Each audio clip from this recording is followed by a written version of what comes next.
ஆமென். நலன்களின் ஊற்றே நிறைவா இது இக்குடும்பத்தில் உள்ள தலைவன் தலைவி இவர்களது பிள்ளை நிறைவாக ஆசீர்வதித்து வழிநடத்தும்.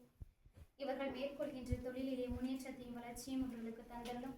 இது படிக்கின்ற மகனுக்கு நல்ல ஞானத்தையும் இறை பக்தியும் கொடுத்து அவருக்கு நல்ல ஒரு எதிர்காலத்தை ஏற்படுத்தி கொடுத்தரலும்.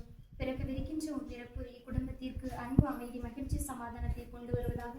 இந்த பிறகு விரிக்கின்ற புது வருடம் இவர்களுக்கு வளமான வருடமாக அமைய உமது அருளமும் பேரன்பும் இவர்களையும் இவர்களது குடும்பத்தில் உள்ள ஒவ்வொருவரையும் இவர்களது உறவினர் அனைவரையும் பாதுகாத்து வழிநடத்த வேண்டும் என்று எங்கள் ஆண்டவராகிய கிறிஸ்து வழியை மன்றாடுகின்றோம்.